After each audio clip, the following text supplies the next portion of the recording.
I'm delighted to welcome you this evening to our book discussion that's hosted by the California Center for Population Research in conjunction with UCLA College of Social Sciences. My name is Martha Bailey. I'm a professor of economics here at UCLA and also the director of the California Center for Population Research. I've spent my career thinking about some of the questions that we'll be talking about tonight, and so I couldn't be more delighted to welcome all of you to participate in this discussion of the book After the Spike, Population Progress and the Case for People. So one of the book's objectives, if you haven't gotten a chance to read it, you should. It's a fantastic book. And one of the book's objectives is to open a national conversation about depopulation. And I want to congratulate the authors because that's exactly what we're here to do this evening and exactly what I'd like to kick off. So we've asked Professor Mike Geruso, who's here to discuss his book for the first 20 minutes, and then we'll have commentary by Philip Cohen, who's also a visitor with us this evening, and then myself, and then we're going to open the floor to all of your questions, comments, thoughts to start that discussion. So as far as those introductions, I'm going to turn it over to Vilsa Curto, who's an assistant professor here in the Department of Health Policy and Management at the Fielding School of Public Health, who helped us arrange this important event. So Vilsa, take it from here. Sure. Thanks, Martha, and thank you all for being here. I'm delighted to introduce our three speakers this evening. Michael Geruso is an economic demographer, public economist, an associate professor of economics at the University of Texas at Austin, and a faculty research associate at the National Bureau of Economic Research. From 2023 to 2024, Professor Geruso served as a senior economist at the White House Council of Economic Advisors, where he advised on issues of healthcare and population change. Philip Cohen is professor of sociology at the University of Maryland at College Park. Professor Cohen's research examines demographic trends, family structure, the division of labor, health disparities, and open science. Professor Cohen's latest book, Citizen Scholar, Public Engagement for Social Scientists, published by Columbia University Press in 2025, addresses the role of intellectuals in public life and offers guidance for a career in social science. Martha Bailey is a professor in the Department of Economics at UCLA. Since 2023, Professor Bailey has served as director of the California Center for Population Research at UCLA, and she is also a faculty research associate at the National Bureau of Economic Research. Professor Bailey's research focuses on issues in labor economics, demography, and health in the United States within the long-run perspective of economic history. Dr. Bailey's work has examined the implications of the diffusion of modern contraception for women's childbearing, career decisions, and the convergence in the gender gap. And now I'll turn things over to Professor Geruso for his talk. Thank you so much. I'm super happy to be here today discussing my new book that's co-authored with Dean Spears, After the Spike, Population Progress and the Case for People. So thank you, Vilsa. Thank you, Martha, for the invitation. Thanks to UCLA. I want to start by zooming out much more broadly than where discussions of population change and birth rates normally begin. Normally, we talk about, you hear in the news about what happened to the birth rate in the United States or in California in 2025 or 2020. But I want to zoom way out. I want to look at the world as a whole and look at the much longer run of human history. So for most of that history, there were very few people on the planet. It wasn't until 1800 that the global population passed 2 billion people for the first time. A century and a quarter later, 1925, we passed 2 billion people for the first time. And in the century since then, we've doubled and doubled again to the present 8.2 billion people around the world.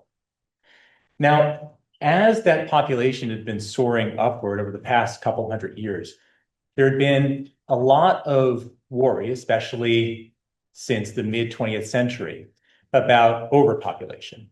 And yet, even as the population was growing, the birth rate had been falling. So, through the 1960s, 1970s, 1980s, through to today, the general pattern has been a birth rate that's been falling. And that's a little bit hard to make sense of with the idea that the population was growing quickly over this period, but that is the fact. And it's a fact we talk and explain a bit in the book. So what comes next is that because birth rates are falling around the world, within a few decades, by 2080 or so, or in the 2080s, according to the UN median projections, or 2060s, according to projections from the University of Washington at INOG, or something in the middle, according to the Institute for Advanced Systems Analysis in Vienna, somewhere in this range over the next few decades, within the lives of people alive today, the global population will peak. And so that's a sort of starting point for our book. And the question is, what comes next? And to help build some intuition for what comes next, I now want to zoom in to a much more micro level. I want to take the example of thinking about how fast demographic change could come in a place where the birth rate, the total fertility rate were 1. So by total fertility rate of 1, I mean approximately that for every 2 people in a parent's generation, for every 1 woman in a parent's generation, there's 1 child in the next generation. Okay. I'm going to choose that because that turns out to make the math really simple to do in our heads. That is a birth rate that you'd find about that birth rate today in China, in Singapore, in Puerto Rico, in Chile. And at a birth rate, total fertility rate of 1, it means that if there are 100 people in a grandparent's generation, then in the next generation, there would be 50 people, 1 child for each 2 adults. And in the 3rd generation, there'd be 25 people, right? And so over the course of just 2 generations, maybe 60 or 70 years, these cohort sizes are shrinking by 75%. China is a bit of an extreme example. What about thinking about something a little bit closer to home? So as far as I can tell, the most recent birth rate statistics from California put it a total fertility rate at around 1.5. That's a little bit lower than the US overall. That's a little bit higher than Europe, right? What would that mean for this generational level change? Well, for 100 people in the 1st generation, there'd be 75 people in the next generation. Why? Because 1.5 kids for 2 adults is 75% of the population, of the cohort size. And so by a 3rd generation, there would be 55 people in the grandchild's generation. So even with birth rates that would feel very familiar to everyone in this room, because it's the society that you live in, generational change could happen very, very fast. Right? What would this look like in calendar time rather than generational time, including all the cohorts that already exist, not just the new cohorts that are being born? A birth rate of 1.5 carried out over a long term would mean a population globally, if it was a global total fertility rate, that would decline by 2/3 every century. So demographic change can come fast, even under conditions that feel very normal and familiar to all of us here in this room. So let's do that exercise. Let's ask, for example, what happens if the world converges to a birth rate of 1.6? And so for the purpose of this hypothetical, I'm going to use the UN projections to go out to 2100, where the UN projections end. They project the birth rate at that time, 2100, to be about 1.65. And so I'm going to ask what happens if it continues falling just slightly to 1.6 and holds that way for a very long time. In that scenario, we would experience a global population decline that would be about as rapid as the increase over the past couple of centuries. That's the starting point for our book. Once global birth rates fall below 2, if they then don't later rise and permanently remain higher, then global depopulation, in which each generation is smaller than the last, is the only possible outcome. I want to be really clear here because I think it's easy to mistake what I'm saying here. I'm not claiming that this is the outcome that would happen if birth rates kept falling. This would be steady birth rates at 1.6 carried out over the long term. I also want to be clear here that population science like this, cohort component projections that we use, that the United Nations uses, that other projections use, they answer if-then questions. If total fertility rate looks like this, if mortality looks like this, then what would that mean for population sizes over time?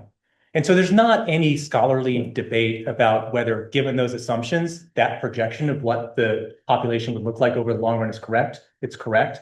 The question is, are those assumptions reasonable? Are they likely enough that we should consider them as something to pay attention to?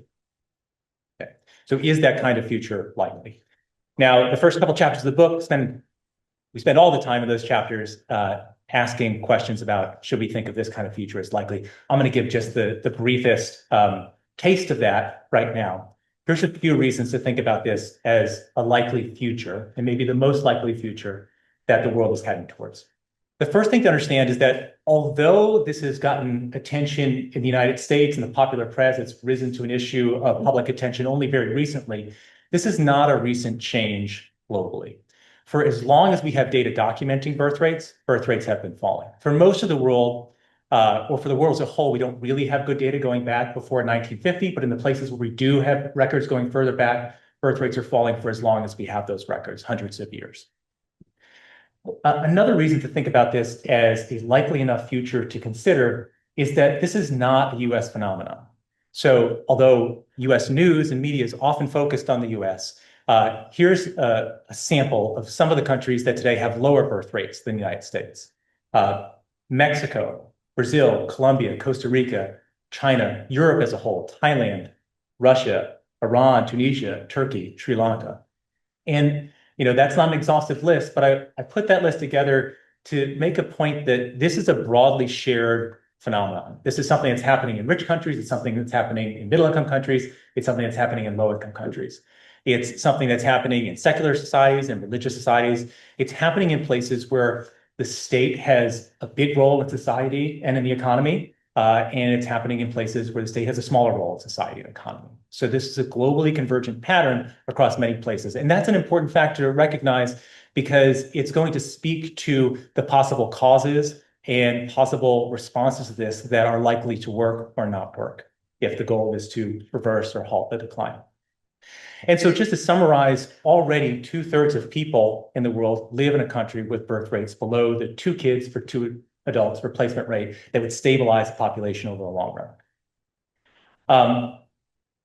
Usually around this time, if I'm talking with someone in one-on-one, a question comes up, well, what if the projections are wrong? And I don't want to spend a lot of time on this, but just to be clear, nothing here really hinges on, I gave this example of what if the world converges to a birth rate like 1.6? If the birth rate converges to a world average like 1.8 or 1.7 or 1.5 or 1.4, that is all going to lead to a very similar future of rapid global depopulation. So in the book, we make 3 big claims. I've already sort of given the outline to the first big claim, which is that no future at this point is more likely than that people worldwide continue to choose to have too few children to replace their own generation. And over the long run, that would cause exponential population decline.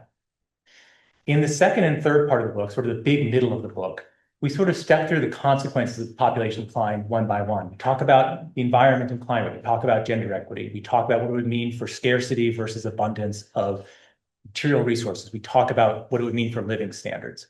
And we, as stepping through that evidence, come to the conclusion that it'd be better for the world to stabilize rather than populate. That doesn't mean growing forever. That means stabilizing at some level or another, rather than declining indefinitely. The last part of the book, and this is the part I think that gets people who are already into this issue, that think that this is a matter of concern, that gets them upset, is our claim that nobody yet knows how to reverse this phenomenon. There are many people that claim to. My claim is that nobody, not researchers, not politicians, not policymakers, have the technology, the knowledge, the policy that could turn this around today. Right. And so our book is in part a call, it's a call to action to invest in addressing this issue. This is not something that's going to turn around tomorrow or the next decade. I told you that the global population will peak, maybe 40 or 60 years from now. So that's a lot of time to invest in learning about this phenomenon and learning what options might be available in a free and fair society to change that outcome and to change that future. Okay, so I'm just going to zoom in on that same graph that I showed a moment ago and contrast 2 possible futures that we often contrast in the book. One is global depopulation. That's the bottommost trace here. It's the same graph I looked at before, just more zoomed in on the horizontal axis on the time scale. And then above it are different possibilities. I don't know how real these possibilities are, but just different conceptual possibilities for global stabilization that come out of cohort component projection models. And the point I want to make here for the purposes of this short talk is just that for the world to stabilize at any level, the same thing would need to happen. It would need to be the case that someday birth rates rose, right? even if your belief, your view is that all things considered, the best possible world we could live in is one where the global population was half of what it was today, the global population of 4 billion people. In that world, if birth rates were still below 2, then it would still be the case that generation after generation, the population would decline. So there is no holding at any level, even a tiny population, without birth rates someday rising. So, I haven't said a word yet about why you should care about this. I think for some people, it's sort of self-evidently important that a world population that declines by 2/3 every century is something that we shouldn't shrug off. But let me make a more explicit case of why we should care, or at least outline the case. It's a case we make in the book in detail. So, what composes a chapter in the book, or actually a chapter and an appendix in the book, I'm just going to spend 30 seconds on right now, which is that one reason that we think that we should care about this future is that people matter for themselves. Their lives matter for themselves. And, I think a very immediate reaction that we hear a lot when we say something like that is, well, what matters is the quality of life. What matters is, how good is life for the people that live it, but how many people get to enjoy life is sort of irrelevant, or I don't know how to think about it. And so if you're skeptical about that, I'd invite you to ask yourself, and I don't think we're going to settle this here in one slide in a 20-minute talk, but I'd invite you to ask yourself, could the number of people that get to live good lives actually count for nothing at all? Right? What we say in the book is that whether or not billions of good lives happen versus don't, it can't be a matter of complete indifference. It can't count for exactly nothing. That doesn't mean that it counts more than other things that we care about and value. It certainly is not a motivation or a justification for forcing or encouraging or coercing someone to have a child they don't want to have. But we shouldn't, even as we hold that to be an important truth, an important priority, ethical priority, we shouldn't allow that to cause us to say, well, it just doesn't matter whether people get to be born to live good lives. And so what that means is that what's at stake here is much more important than old age dependency ratios or worker shortages or fiscal imbalances. Let's say you remain unconvinced about people's lives mattering for themselves. Another reason that we should care is that one of the ways that progress happens, one of the ways that people get to live good lives, one of the ways that the quality of life improves for those people who live, is that other people make progress that we enjoy. And so just to be maybe a bit provocative about this, although it's something I think is, it just couldn't possibly be false. Nobody here, nobody in this room, nobody who happens to be listening in on the interwebs here on the Zoom call, nobody has picked themselves up by their own bootstraps. You and I get to live good lives because of the progress that other people have made. And let me just give a few examples of that to sort of like to ground that statement a bit.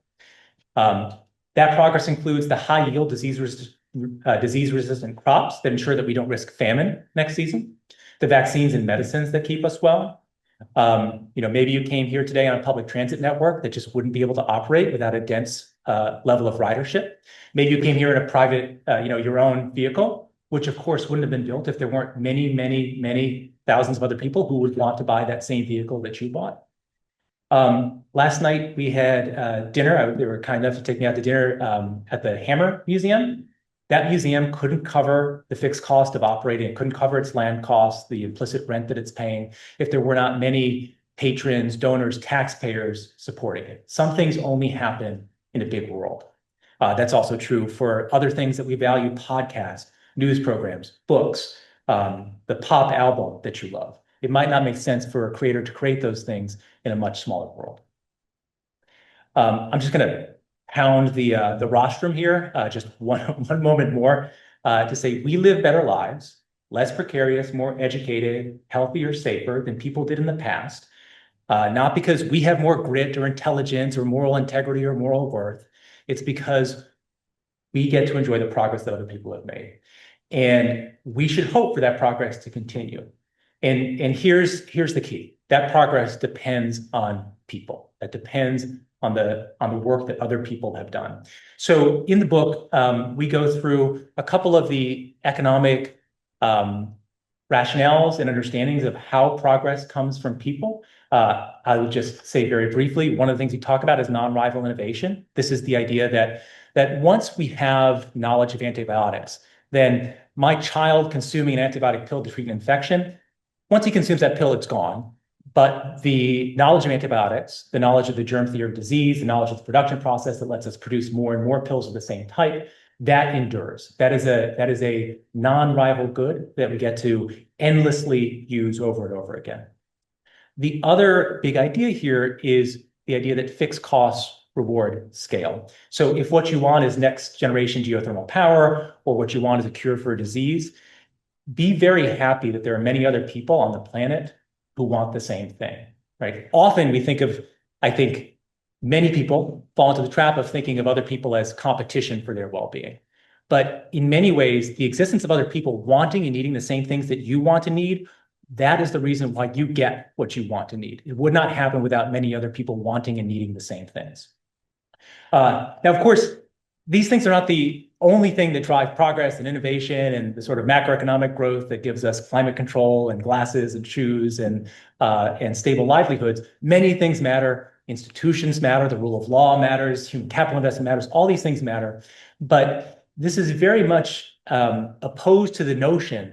What we say in the book is very much opposed to the notion that an additional person on the planet, in your country, in your neighborhood, is a source of scarcity rather than a source of abundance. Okay, so one thing that so I'm trying to hit the things that I think we most frequently encounter when we talk about these ideas with the public. And one thing that we frequently encounter is, well, look, this is going to happen a long time from now. We know that unsustainable trends, they don't keep going forever. So shouldn't we just count on this in some way to reverse itself? I don't know exactly how it's going to happen. Governments might respond. People might respond when they see shrinking societies around them. I don't know what the future holds, and I'm not saying that this future is certain, but I do think we can learn something from the recent past. Although low birth rates are fairly new to the United States, they're not new to the world. And so many countries for many years have had low birth rates. And so what I want to do here is take a look at, now we're switching to lifelong cohort completed fertility, just how many children does a woman have over her entire life, by the time she reaches age 40 or so, right? And on the left, I'm going to show you all the countries where lifelong completed birth rates have ever fallen below 1.9. And then on the right, I'm going to look at the countries, the subset of those where fertility rates have later rebounded to above replacement level, above 2.1. Because from that set, maybe we can glean something about what could reverse this in general. So here's the 24 countries where lifelong birth rates have ever fallen below 1.9. And then here's the countries where they've ever rebounded again above 2.1. So for decades, birth rates have been low in these places. And so, if there was, a foolproof plan, whether that was cultural, social, political, policy, money that could boost birth rates in these places that have been concerned about low birth rates for a long time, then we might have think that they would have implemented those. That hasn't been the case. There has been no successful rebound. Right? That's not a guarantee that it could never happen, but I do think it is another tick mark in the column of evidence that means that we should take this issue seriously. The last thing I'll say, and then I'll get off the stage, I'd be remiss if I didn't say at least something about what reversing low birth rates would mean for gender equity. We talk about it for a chapter in the book, or really more than that. But one thing about this question that I realize might not be totally obvious is you really can't answer that question unless you also specify how birth rates would reverse. There's a lot of proposals out there. And like I said with our third big claim, I actually don't think any of those proposals are proven or likely as they exist now and as they've been tried and tested to actually reverse birth rates to bring them back up to replacement. But for the sake of argument, let's think about the spectrum of things that are proposed. On the right of American political culture, you would hear things like a return to the importance of religion in family life. You would talk about a return to tradition and traditional family values and traditional family structures and traditional roles in a family. And you might think that there would be important implications for gender equity and women's place in society.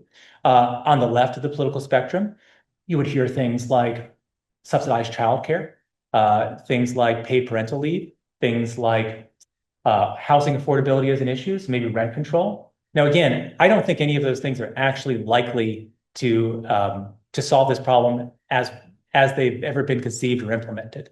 But those would obviously have very, very different implications for equity going forward. And I think a problem here is that too often, and this is true, I think, both on the center, the left, and the right, these conversations confuse the empirical fact that historically and in present, children are mainly women's responsibility as an empirical fact about the world, and the normative claim that children should be women's responsibility, right? I don't think children should be women's responsibility. We all, one of the things that the book says is that we all benefit from living in a big world. And if you believe that, then you should also believe that we all have a stake in providing for the next generation, and we should all be sharing in that work of creating the next generation equally. So that's the normative perspective that our book brings. Okay, so let me conclude here then, because that sort of leads me to what I think of as the mantra from the book that sort of summarizes my view on this, which is that it may be that today nobody is making a mistake for their own life when they choose a small family or they choose not to have children.